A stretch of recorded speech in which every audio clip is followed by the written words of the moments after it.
한미 관세 협상이 이번 주 열릴 예정인 가운데 트럼프 미국 대통령이 일본과의 협상 때처럼 직접 등판할지 관심이 쏠리고 있습니다. 미국 내에서는 트럼프 대통령 정책에 대한 반대 여론이 거세지고 있는데요. 봉영식 연세대 개관 교수와 함께 자세한 내용 짚어보겠습니다. 어서 오십시오. 안녕하십니까? 예, 안녕하십니까? 예, 요즘 트럼프 대통령의 말 하나하나에 말 그대로 전세가 들썩이고 있습니다. 굉장히 그 입에 집중이 되고 있는데 이런 가운데 한국과 미국의 재무통상장관이 이번 주 미국 워싱턴에서 2+2 협의를 갖습니다. 우리 정부가 일정을 발표하면서 통상협의라는 표현을 했거든요. 협상이 아니라 어떤 차이가 있는 겁니까? 큰 차이가 있죠. 아까 그 앵커님께서 말씀하실 때 한미 관세 협상이라고 그러셨습니다. 그만큼 우리 입장에서는 이 관세 협상인지 아니면 협의인지에 대해서 사실 일반적으로 알기는 굉장히 힘들죠. 하지만 우리 정부는 굉장히 엄중한 사안이기 때문에 트럼프 정부의 일방적인 이런 화두에 우리가 끌려가지 않겠다. 그래서 지난 20일에 기재부와 산업부가 언론 공지를 통해서 다음 주 중에 미국 워싱턴에서 미국과 2+2 통상 협의, 트레이드 컨설테이션, 니고시에이션이 아닙니다.를 가질 거라고 확실히 이야기를 했습니다. 그래서 우리 언론에서도 이것이 미국에서 계속 주장하는 한국이 어느 나라보다도 미국과의 관세 협상 시작했다 이렇게 얘기하는데 그것은 미국이 바라는 그런 틀이고 우리 입장에서는 협상이 아니라 협의일 뿐입니다. 상호 간의 이야기를 들어보는. 왜냐하면 협상이라는 것은 통상조약법에 따라서 이제 뭐를 통상의 어느 분야를 어떻게 이제 서로 논의할 거냐는 계획이 있어야 되고 그걸 국회에 보고해야 됩니다. 그다음에 이제 양국 간의 이런 협상이 시작되기 때문에 국회에도 보고해야 되고 공청회도 있어야 되기 때문에 그것은 아직 시기상조다. 미국에서는 일방적으로 그런 식으로 프레임을 가져가고 있지만 우리는 다르다.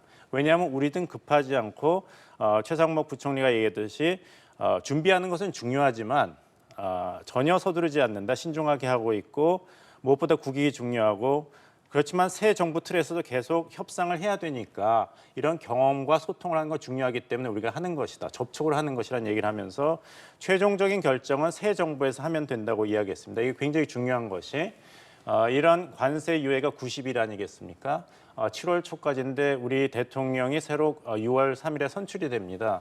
그러면 새 정부가 출범하고도 30일이라는 기간이 있기 때문에 새 정부가 인정할 수 있는 양질의 양국의 합의가 있어야 되는 것이 중요합니다. 그래서 중요한 것은 조기 합의가 아니라 좋은 합의입니다. 그런 면에서 본다면은 지금 미국보다는 우리가 시간을 충분히 가지고 협의하는 것이 중요하기 때문에 서두르지 않는 것이 중요하고 이런 면에서 기재부와 산업부가 이번에 2+2는 통상 협의지 어떤 관세 협상이 아니다. 관세 이야기를 하지도 않겠다고 얘기한 것은 굉장히 중요한 그런 자세를 취한 것으로 보입니다. 알겠습니다.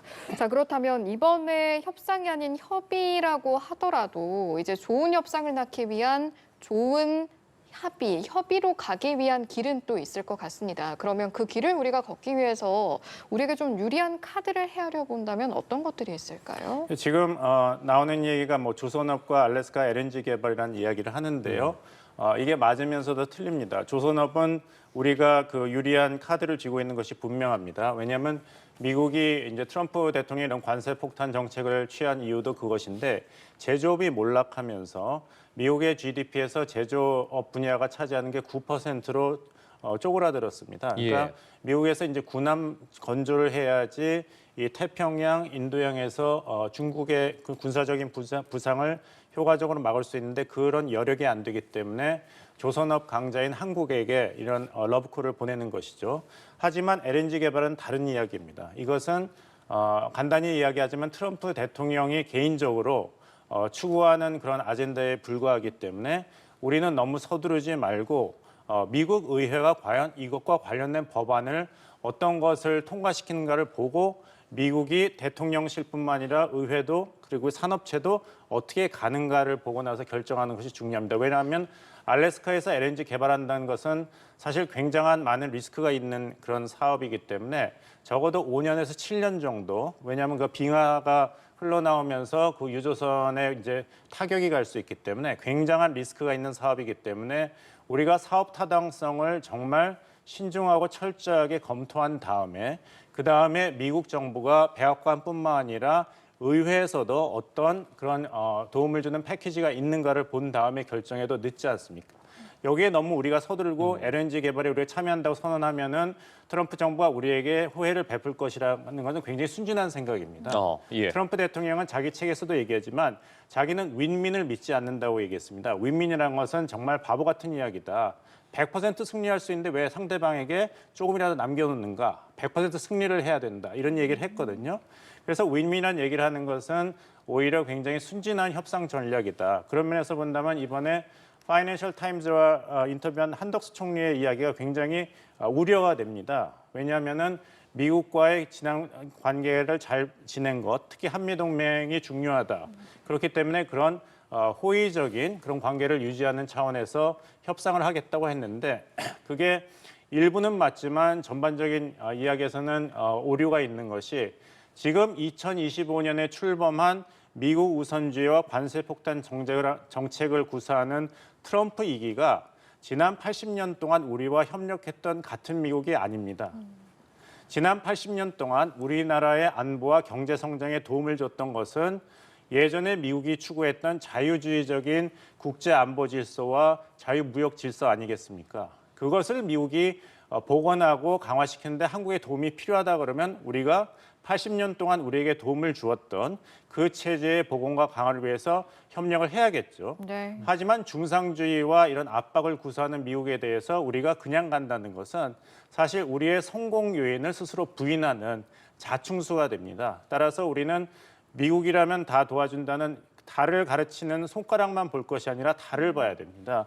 그런 면에서 본다면은 한 총리가 또 그런 한미 방위비 분담도 명확한 틀은 없지만 사안에 따라 고려해 볼 수 있다. 이런 패키지 딜에 대해서도 고려해 볼 수 있다 입장을 표시했는데 이것은 사실 틀린 말입니다. 왜냐하면 우리는 이미 12차 한미 방위비 분담금 협정 를 체결했습니다. 그래서 2016년 동안 5년간 단연간 협상이 이미 테이블에 있거든요.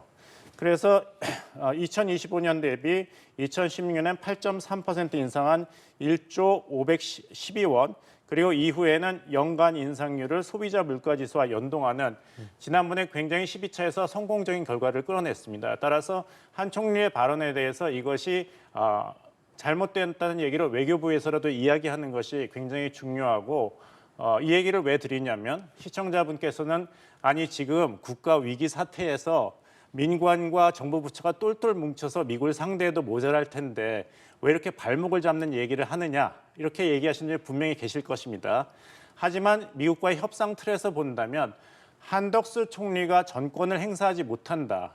한덕수 총리가 어떤 합의를 한다 하더라도 내부의 반발과 다른 의견이 있고 또 대통령 선거가 한국에서 있기 때문에 그것이 나중에 거부되고 뒤집어질 수 있다는 것을 오히려 우리의 협상 레버리지로 사용하는 것이 중요합니다.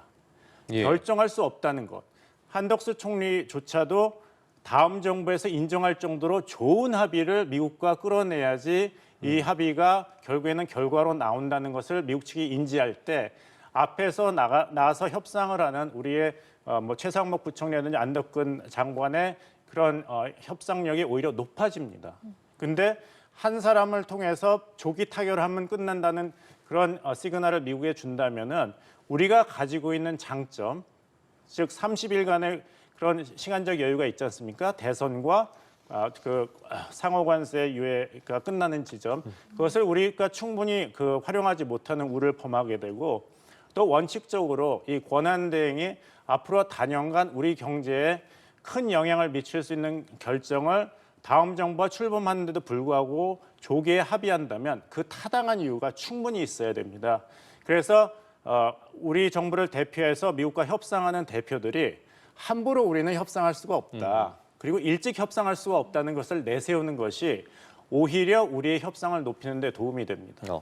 지금 교수께서 앞서 우리의 카드들에 대해서도 말씀해 주시는 부분에 있어서 맞으면서도 틀리다 이런 표현을 써주시지 않았겠습니까?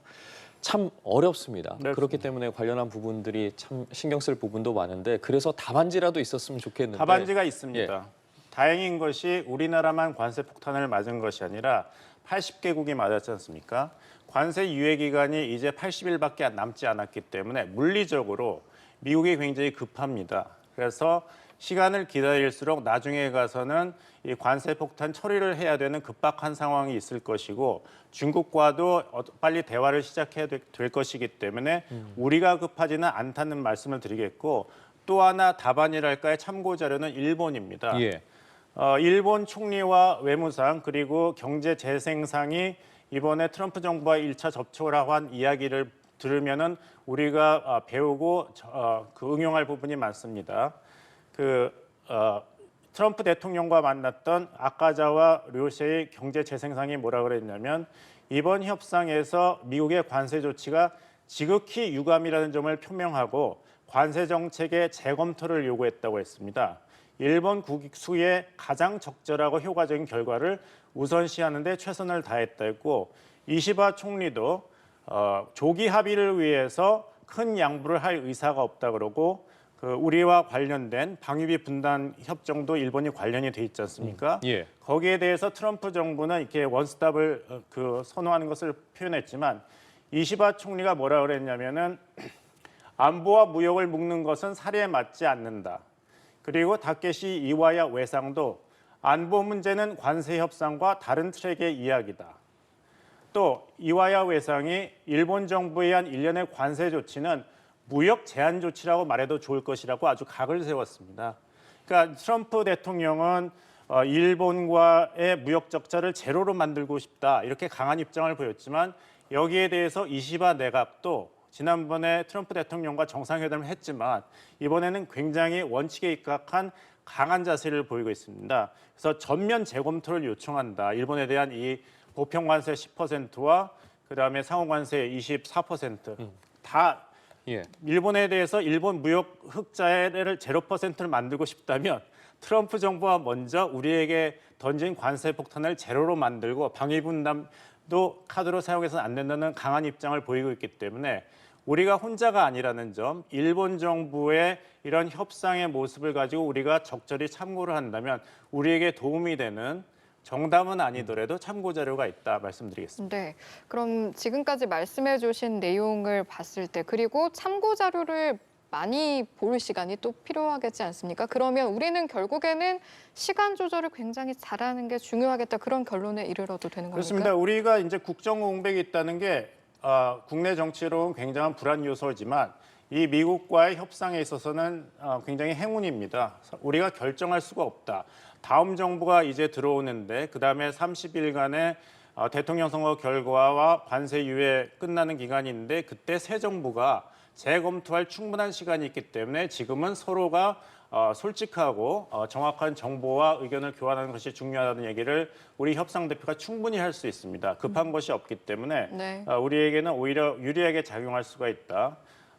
따라서 우리 정당에서도 이번 대선을 앞두고 다음 대통령이 최종 합의에 서명을 하는 그런 것을 확실히 요구하는 그런 자세를 보이는 것도 중요합니다. 그러면은 오히려 우리 정부를 대표해서 협상하는 우리 관리들이 미국과 상대할 때 굉장히 유리한 입장이 될 것이고 이시바 총리도 그 얘기를 했죠. 양측 모두 바람직한 결과가 아닐 경우 헛수고가 될 수 있다. 일본 이시바 총리 얘기입니다. 설익은 미국만이 좋아하는 조기 합의를 하면은 나도 힘들다는 얘기거든요. 그러니까 이런 강한 입장을 이야기하면서 가장 좋은 시기에 미국을 방문해 최선의 결론을 끌어내겠다. 즉 지금은 경제재생상이라든지 외무상이 앞에 나가지만 결국에 일본이 합의할 수 있는 결론이 미국 측으로부터 도출이 된다면은 그때는 총리가 결정을 하겠다는 것이고 이것을 우리 모델 사정에 도입을 한다면은 다음 대통령이 30일 동안 그 고려를 해서 합의할 수 있는 안을 마지막으로 국가를 대표해서 승인을 한다면은 일본과 같은 수준이 될 것입니다. 예, 참 이렇게 전 세계가 얽혀 있는 상황인데 그렇다면 미국 내에서 이렇게 트럼프 행정부에 대해선 이러한 정책에 대해 어떻게 생각하는지도 궁금합니다. 지금 여러 가지 소식들 들려오고 있거든요. 독립전쟁 발발 250주년 기념일에 시위도 하고 있고 클린턴 전 대통령 같은 경우에도 우려를 표명하는 듯한 발언을 해서 또 해석이 되기도 하고 또 민주당 전 대통령들도 그렇고요. 미국 내에서는 좀 어떻습니까? 굉장히 어수선하죠. 트럼프를 지지했던 유권자층이라든 기업에서도 이 관세 정책에 대해서는 그 후과에 대해서 큰 충격을 받았습니다. 아까 말씀드린 대로 미국 GDP에서 제조업이 9%밖에 안 되는데 그러면은 약 3천만 명입니다. 그런데 그 소비자라든지 납세자, 소상공인은 3억 명이 넘는데 우리가 왜 이런 관세 폭탄의 후과를 감당해야 되는가? 특히 농업 분야에서는 중국에 대한 콩 수출이 막히고 애플 공장이 문을 닫는 경우가 생길 수 있기 때문에 굉장한 불안에 쌓여 있습니다. 지금 미국 경제가 어떻게 될 건가에 대해서는 이 부동산 건설 시장을 보면 되겠습니다. 코로나 때 건설이 다 멈춰졌지 않습니까? 3년 동안. 그래서 지금 부족한 것이 주택입니다. 그래서 미국이 인구 증가에 발맞춰서 주택을 확보하려면 약 150만 채에서 400만 채 정도의 주택 건설이 필요한데 지금 자재라든지 인력이 불법 이민자 단속이 강화되면서 노동자들이 나타나질 않습니다. 또 자재가 굉장히 비싸질 것이 우려가 되고 있기 때문에 주택 건설이 지금 정체 상태가 시작됐거든요. 따라서 이것이 계속해서 이런 어떤 계속 체인 리액션, 계속 다른 산업에까지 영향을 미친다면은 이 트럼프의 관세 정책이 계속 유지되기는 더욱더 힘들어지겠죠. 알겠습니다. 사실은 이제 이런 일련의 각국과의 어떤 협상들을 이어가고 있지만 그 중심에는 결국 미국과 중국의 대립이라는 키워드가 또 존재하는 건데요. 최근에 보면 이제 코로나19가 또 오랜만에 수면 위로 올라와서 백악관 홈페이지에 심지어 이제 중국 실험실에서 이게 인위적으로 만들어졌다는 주장이 나오기도 하고 전방위로 압박을 이어가지만 그럼에도 불구하고 또 보면 협상 타결에 대한 가능성은 항상 열어두고 있습니다. 이런 일련의 모습들은 어떻게 해석하고 계신지요? 트럼프 정부가 이런 극단적인 관세 정책 그리고 유럽 안보협력 국가에 대해서 굉장히 차가운 태도를 보인 것은 결국엔 우리가 중국을 견제하는 데 집중을 해야 되기 때문에 불가피한 결정이었다 이렇게 얘기했지 않습니까? 근데 그 피해를 받은 우리나라라든지 유럽 국가 입장에서는 이렇게 되면 우리가 왜 미국과 중국 견제에 협력할 수가 있겠는가? 여력이 없다. 왜냐하면 중국에 대해서만 관세를 올린 게 아니라 모든 국가에 대해 관세를 엄청나게 올렸지 않습니까? 그러니까 이것은 앞뒤가 맞지 않는 정책이다. 지속성이 없다. 이런 얘기를 했죠. 그래서 이제 중국 견제에 대한 이런 정당성 그리고 중국에 대해서 빨리 이제 전화를 왜 안 하냐 이런 얘기를 계속 하고 있지 않습니까? 시진핑 주석에 대해서 거기에 대한 추가 압박으로서 코로나를 누가 시작했나? 그것은 우한 바이러스다. 중국의 탓이라는 이야기를 함으로써 지금 굉장히 아까 말씀하신 대로 반 트럼프 정서가 확산되고 있는 국내 정치에서 조금 숨통을 트이려는 그런 시도로 보입니다. 근데 이제 대중국 견제라든지 미중 무역 분쟁이 우리에게 중요한 것은 첫째는 조기 합의보다는 좋은 합의를 해야 된다는 말씀을 드리는 것이 한미 간에만 아무리 좋은 합의를 해도 앞으로 미국과 중국 간의 이 관세 폭탄 전쟁이 어떻게 진행되느냐에 따라서 아무리 좋은 합의가 워싱턴과 서울 사이에 만들어졌다 하더라도 그것이 무용지물이 될 확률이 높습니다. 그것까지 고려를 해야 되기 때문에 우리는 시간을 충분히 두고 미국과 중국 간에 더 충돌이 격화되는지 아니면은 어떤 변화가 있는지를 봐야 됩니다. 왜냐하면 우리가 미국하고만 무역을 하는 것이 아니죠. 그리고 우리가 미국과 어떤 무역 관세 협정을 한다면은 그 다음은 어느 나라와 또 협정을 해야 됩니까? 중국입니다. 그러니까 미국과의 타협이 결국에는 우리가 앞으로 중국과 무역이라든지 다른 협력 관계를 하는데 굉장히 중요한 변수이기 때문에 이것을 같이 봐야 된다. 그렇다면 시간을 충분히 보고 이걸 연립 방정식으로 봐야지 단순한 방정식으로 볼 수 없다는 말씀을 드립니다. 두 번째는 안보 문제입니다. 과연 이 방위비 분담과 이런 관세 협상을 연결시키는 게 맞는가? 일본도 거부하고 있습니다. 일본은 그래도 하나의 전쟁이라는 개념을 미국과 합의해서 앞으로 한반도, 대만 해협, 동중국해, 남중국해에서 분쟁이 있을 경우에는 주일 미군이 거기에 투사되는 거에 대해서 인정을 했습니다. 우리가 그런 준비가 주한미군에 대해서 있는지를 한번 스스로 물어봐야 됩니다. 우리가 방위비를 트럼프 대통령이 요구한 대로 10배를 내는데 주한미군은 북한으로부터 우리 방어하는 데 힘을 쓰는 것이 아니라 그 초점이 동중국해, 남중국해, 대만 해협에 있다면 우리가 방위 분담을 줄여야지 오히려 우리의 안보를 줄이는 주한미군에 대해서 우리가 더 부담을 가지는 것은 사실 논리적으로 말이 맞지 않습니다. 알겠습니다. 참 우리 입장에서도 여러 가지 정말 고려할 것들이 많이 남아있는 시기인 것 같습니다. 오늘 말씀 여기까지 듣겠습니다. 지금까지 봉영식 연세대 개건 교수와 함께했습니다. 말씀 고맙습니다. 고맙습니다.